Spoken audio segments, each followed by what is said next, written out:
Hello everyone. So as you already know that EPFO exam, APFC exam is around the corner.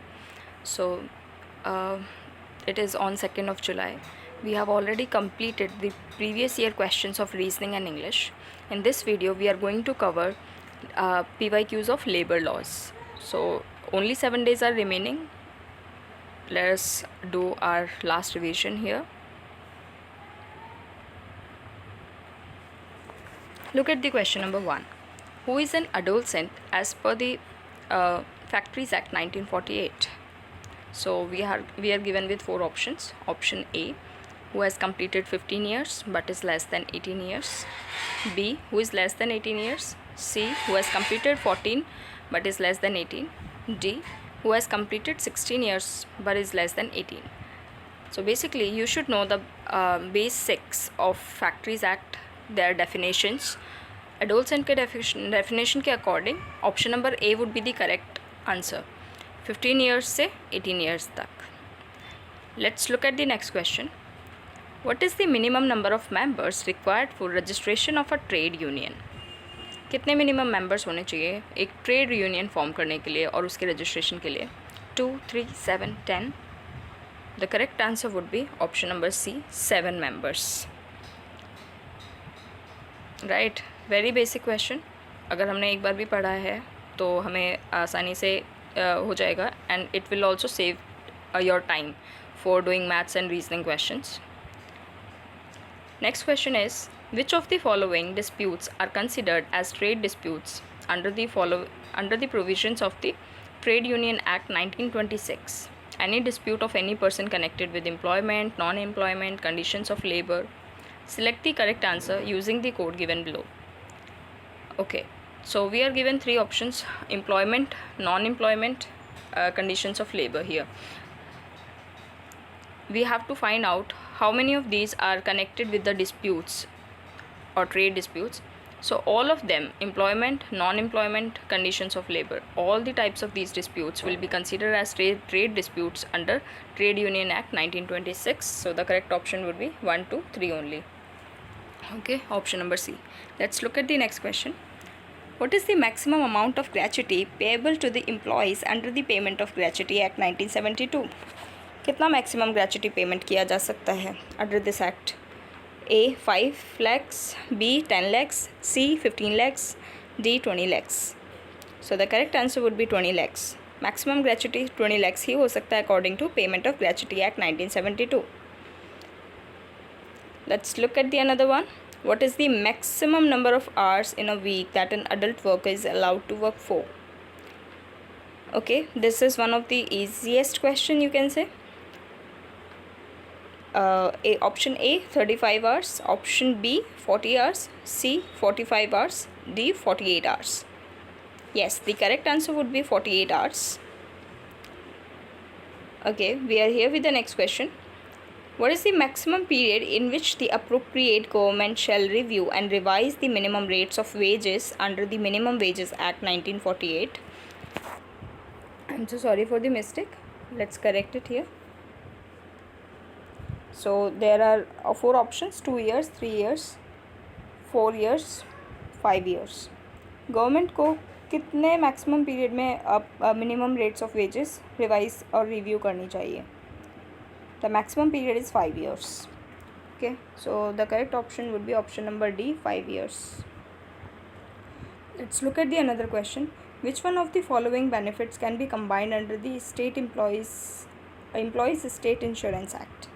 कौन कौन से benefits दिए जाते हैं एम्प्लॉयज़ को under employees state insurance act 1948? Sickness and maternity benefit, option B sickness and disablement benefit, option C maternity and disablement benefit, option D maternity and medical benefit. थोड़े confusing options हैं, ये सारे ही सही लग सकते हैं, लेकिन आपको यहाँ अगर थोड़ा भी पढ़ा होता हमने ये पहले से तो हमें पता होता कि maternity benefit and medical benefit, option number D would be the correct answer. According to कोटलेन, which one of the following is not the basic mechanism for managing change? Change को मैनेज करने के लिए कौन सा बेसिक मैकेनिज़म नहीं है? We must not forget these words, highlighted words, and sometimes these words are not highlighted also. बहुत छुपे हुए होते हैं, तो इनको ध्यान रखना चाहिए, अदरवाइज़ आपको आता हुआ क्वेश्चन भी गलत हो जाता है. Now we have 4 options: composing, unfreezing, sorry, composing, unfreezing, changing and refreezing. Okay, so think about the answer first. कौन सा बेसिक मैकेनिज्म नहीं है मैनेजिंग चेंज मैनेज करने के लिए? Unfreezing, refreezing, changing, these can be the basic mechanisms, right. अगर guess भी लगाना होगा तो इधर will use option number A, composing, right. ये बहुत ही बेसिक क्वेश्चन है, अगर हमने एक बार भी पढ़ा है आपको देखते ही याद हो जाएगा कि इसका करेक्ट आंसर क्या है. इसलिए please do not ignore labour laws and industrial relations also. Let's look at the another question. Which one of the following statements about human resource planning is not correct? Okay, so we have 4 options here. इसमें से हमें बताना है कि human resource planning कौन सा नहीं है, कौन सा इसमें ठीक नहीं दिया हुआ है. So option A, job analysis is a systematic investigation of the task, duties and responsibilities of a job. Okay. Job description is an organized factual statement of the duties and responsibilities of a specific job. Job description तो यही होता है कि क्या duties होंगी, क्या responsibilities होंगी, right.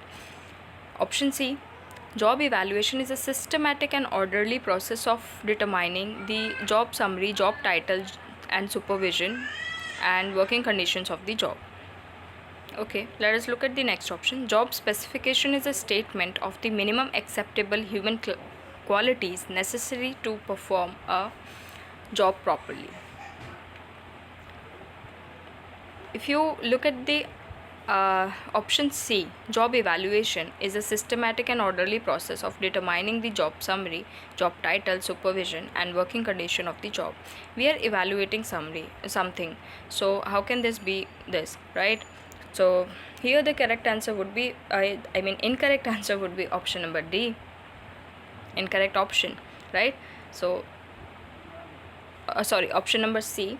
So job evaluation होता क्या है? जॉब इवैल्यूएशन होता है कि हम कि जॉब्स की क्लासिफिकेशन कैसी है, ठीक है, एंड कंपनसेशन, उनका वर्थ, इन सब को जब हम इवैल्यूएट करते हैं, it is called job evaluation. Let's look at the next one. Who among the following developed the multiple management technique of management development programme? किसने डेवलप किया था? ये बहुत ही फैक्चुअल क्वेश्चन है. We have 4 options again and the correct answer is Charles P. McCormick. Okay, let's look at the next one. Which one of the following is the human resource management responsibility of line managers? Line managers की कौन सी responsibility होती है इसमें से? Human resource management responsibility. A, develop personal plans showing promotable employees. B, prepare training materials and orientation documents and outlines. C, assist job analysts by listing specific duties and responsibilities of the job in question.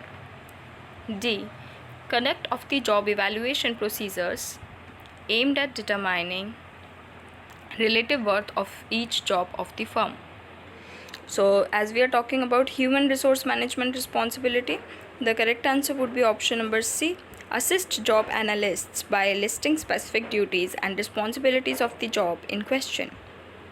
Let's move on to the next. Sensitivity training is imparted to improve which one of the following skills of the managers?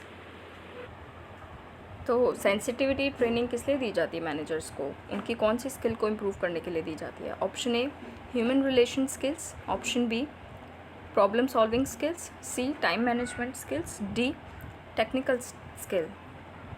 It's very simple. Sensitivity is related to human relations, right? That means the correct answer would be option number A, human relation skills. Which one of the following is correctly matched? There are 4 options given in this question. So the first option is conglomerate, a management game where the participants are instructed to perform some activities as if the persons were promoted suddenly.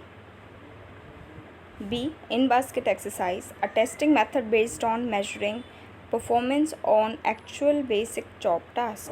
C. Assessment centers used increasingly as a selection tool. D. Work sampling, a management game usually performed by team of participants bettering companies to achieve their planned results. तो इधर ये 4 options दिए हुए हैं, आपको find out करना है correct option. ठीक है. The correct option is option number D, assessment centres. Assessment centres use किए जाते हैं एज अ सिलेक्शन टूल कि कैंडिडेट्स को वेरियस एक्टिविटीज़ एंड एक्सरसाइज करा के उनको कोई टास्क दिया जाता है and they are helpful in selecting candidates. Okay. In basket exercise क्या है? ये एक टेस्टिंग मेथड है जिसमें कैंडिडेट्स की एबिलिटी चेक की जाती है कि candidates ability to prioritise and manage task, वो कितना प्रायोरिटाइज कर सकते हैं, मैनेज कर सकते हैं टास्क को. Then we have work sampling. What is work sampling? इसमें हम चेक करते हैं कि कितना प्रोपोर्शन ऑफ टाइम देना चाहिए किसी भी टास्क के लिए so that the productivity and efficiency can be improved. Okay. Option number A is conglomerate. Conglomerate is a management game, yes, this is correct, where the participants are instructed to perform some activities as if the persons were promoted suddenly. No, it is about when participants play various role in managing the businesses. Okay, so option A is wrong, option B is wrong, option number C is correct, D is wrong.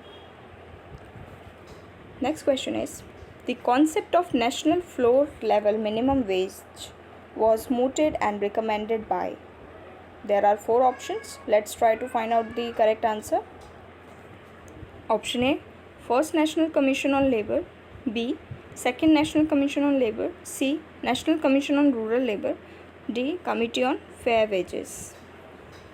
Okay, so the option would be National Commission on Rural Labour, जो कि 1991 में form हुआ था. Next question is, Works Committee, Safety Committee and Canteen Management Committee are the examples of, ये सभी joint committees हैं. They are the examples of A, that means workers' participation in management. Okay, Work Committee, Safety Committee and Canteen Management Committee, they are the example of workers' participation in management. Option number A would be the correct answer. This question, which one of the following is not part of the aims and purposes of the ILO as per Philadelphia Declaration? Option A, labor is not a commodity. Option B, freedom of expression and of association are essential to sustained progress. Option C, poverty anywhere constitutes danger to prosperity everywhere. Option D, the war against want requires to be carried on with unrelenting vigor within each nation and is solely the responsibility of the government. आप एक बार Philadelphia declaration देखकर जाएंगे, ये सारी की सारी statements copy pasted हैं. इनमें से सिर्फ एक स्टेटमेंट ही रॉन्ग है, that is option D, the war against want requires to be carried on with unrelenting vigor within each nation and is solely the responsibility of the government. This is not the part of Philadelphia Declaration. Okay, so ये बहुत ही easy questions हैं. They will fetch you marks. We had to find out the not the part of Philadelphia, so please do not forget to mark these words first. Which one of the following is an exception from the 5 functional types of unionism identified by Robert Hoxie? So Robert Hoxie ने 4 functional types of unionism identify किए थे. They were business unionism, predatory unionism, revolutionary unionism, and the 4th one was uplift unionism. So this is not the correct answer here. This is an exception. So the correct answer would be option number D, evolutionary unionism. Next question. Which one of the following is the process in which representatives of workmen and employers involved in an industrial dispute are brought together before the third person or group of persons who facilitated through mediation to reach a mutually satisfactory agreement? This is also one of the important questions. We should understand the meaning of all these terms. So option A, arbitration. B, adjudication. C conciliation, D collective negotiation. इस question में पूछा है कि ऐसी कौन सी process है जिसमें representative of workers and employers involve होते हैं और अपना एक थर्ड पर्सन के सामने अपना डिस्प्यूट रखते हैं, and then they resolve it through mediation and they reach at mutually satisfactory agreement. So the correct answer would be conciliation, option number C. What is the meaning of arbitration? Arbitration में आपके पास में एक independent third party होती है, but उसका decision जो होता है वो बाइंडिंग होता है। The second option is adjudication. Adjudication is resolving a dispute by a court or tribunal. Option number D is collective negotiation. Collective negotiation के अंदर भी दोनों पार्टीज़ के रिप्रेजेंटेटिव्स होते हैं, एम्प्लॉयर्स के भी एंड वर्कमैन के भी, and then they decide the dispute by collectively through the group. Let's move on to the next one. A union whose membership may cover employers employed in many industries, employment and crafts is known as. Yes, this is expected question in EPFO exam. A union whose membership may cover workers employed in many industries, employment and crafts is known as general union. So the option number B would be the correct answer. Here we have next question relating to the application or interpretation of the standing order certified under the Industrial Employment Standing Orders Act 1946 may be referred to. कोई भी question होता है application या interpretation के regarding, ठीक है, under the industrial employment standing orders act 1946, तो वो किसको रेफ़र किया जाना चाहिए? इंडस्ट्रियल ट्राइब्यूनल्स को, लेबर कमिश्नर को, लेबर कोर्ट को, या फिर इंडस्ट्रियल एम्प्लॉयमेंट कोर्ट को? Yes, so these questions must be referred to option number C, labor court. So option C, labor court is the correct answer here, right? Let's move on to the next one. Which one of the following perspectives of industrial relations is based on the assumption that both the parties strive and have opportunity to exercise economic, that means wages and benefits, as well as political control power? The options are pluralistic perspective, unitary perspective, radical perspective, trusteeship perspective. The correct answer would be pluralistic perspective, option number A. दोनों ही parties के पास में power होती है अपना strive करने की, based on it this perspective is based on the assumption that both the parties strive to exercise economic as well as political power. Which one of the following is not a trade union security measure? Closed shop system, agency shop system, open shop system, union shop system. कौन सा इनमें से trade union security measure नहीं है, ये हमें find out करना है। तो हमारे पास इनमें से 3 हैं, तो हम वो भी जान लेते हैं और जो नहीं है वो भी जान लेंगे। The closed shop system, agency shop system and union shop systems are the union security measures, but option number C, open shop system, is not a trade union security measure. Which one of the following is a statutory machinery functioning at the central level? Statutory machinery at central level. Option A, Central Implementation and Evaluation Committee. Option B, Central Board for Workers' Education. Option C, Standing Labour Committee. Option D, Employees State Insurance Corporation.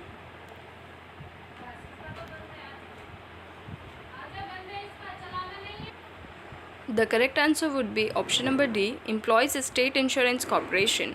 It is under the Ministry of Labour and Employment. It is formed in 1948. Okay, so this is very important organization. We must go to the website of it and check it, what is there.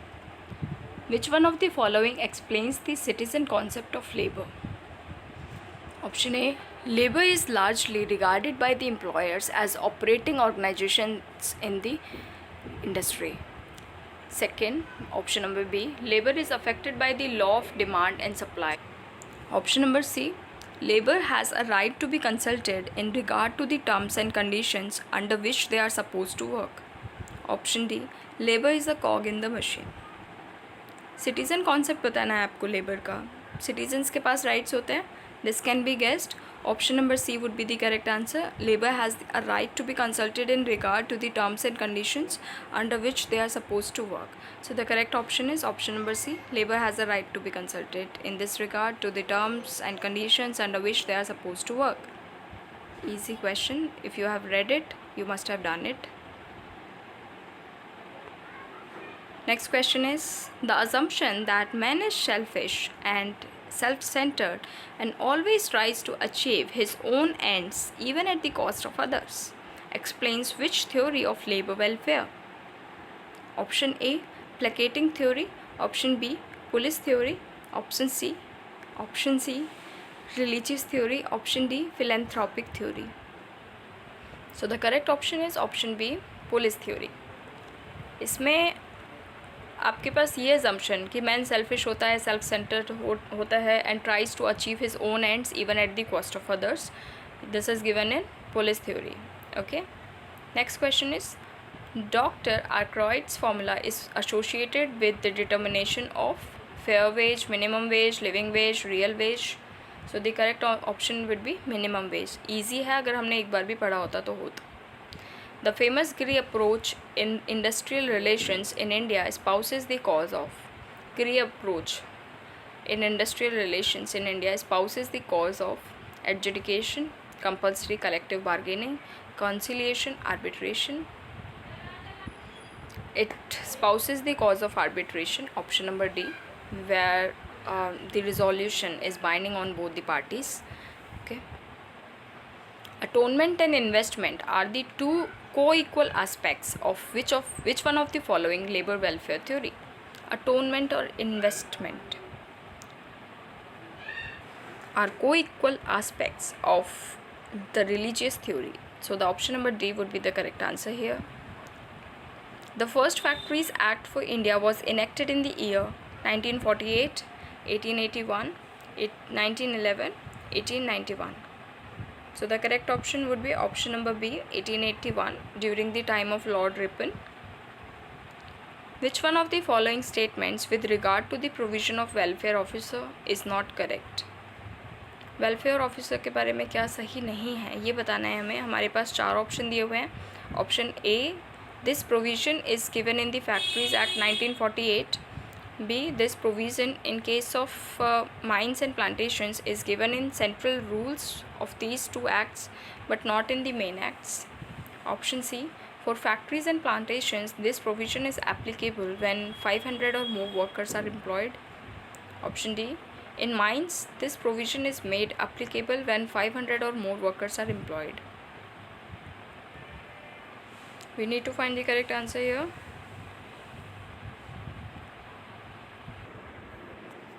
So yes, this provision is given in Factories Act 1948. It is correct. So the not incorrect option would be the for Factories Act plantations. For factories and plantations, this provision is applicable when 500 or more workers are employed. Okay, for factories it is correct, but not for plantations. So option number C would be the correct answer here, an incorrect option. All other options are correct. Let us look at the another question. Which one of the following is not a welfare measure under the Factories Act 1948? So what are the welfare measures under the Factories Act 1948? Crèches, first aid, canteen, sitting facilities, shelters, lunch rooms, right, and storing. Okay, and the option number A, that is drinking water. This is not a welfare measure under Factories Act 1948. Under the provisions of Maternity Benefit Act 1961, what is the amount of medical bonus paid? Maternity Benefit Act 1961 के अंदर amount of medical bonus paid कितना पे किया जाता है? So earlier it was 1,000 to 2,500. but after the 2011 notification, it was made, or it was changed from 2500 to 3500. So the correct answer would be option number D, 3500. Under the under the Maternity Benefit Act 1961, what is the minimum number of days a woman employee must have worked under an employer in the 12 months preceding the date of expected delivery for becoming eligible for maternity benefit? Basically delivery date से 12 months पहले किसी भी women को at least कितने दिन minimum number of days work करना चाहिए, किया हुआ होना चाहिए, ताकि वो मैटरनिटी बेनिफिट एक्ट्स के अंदर बेनिफिट्स ले सके. It's 80 days, at least 80 days she must have worked. So it is correct option is D, 80 days. Under the provisions of Employees Compensation Act 1923, what will be the amount of compensation payable to an employee suffering from permanent total disability with his monthly salary drawn rupees 15,800 and relevant factor 181.37? So according to this act, it must be 60% or 1,40,000, whichever is higher. So we'll try to find out which one is higher. So let us try to find out. We can multiply rupees 15,800 with 60% and with its factor 181.37. That would in turn would come as 17 lakhs. 1 crore 72 lakhs 500.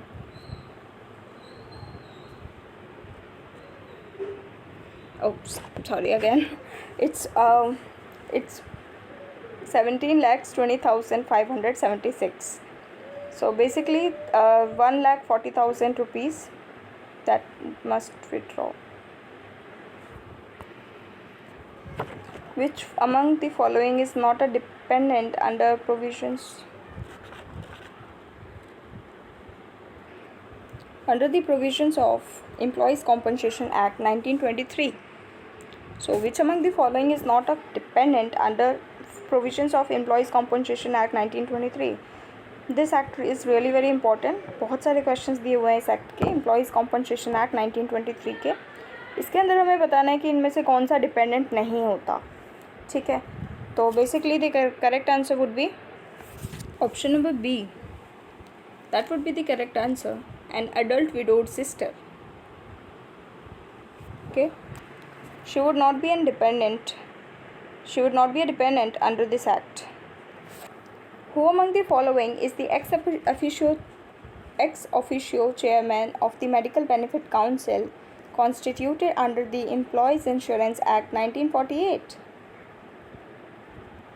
So there are 4 options again: Director General of Health Services, Government of India; the Medical Commissioner of the Employees State Insurance Corporation; C, Director General State Employees State Insurance Corporation; D, Chairman of Medical Council of India. So the correct option would be option number C, Director General Employees State Insurance Corporation. Under the provisions of Maternity Benefits Act 1961, every woman employee after delivery of a child who returns to duty is to be provided with nursing breaks till the child attains the age of 12 months, 15 months, 10 months, 18 months, till the child attains 15 months. So B would be the correct answer. The women would be provided 2 breaks.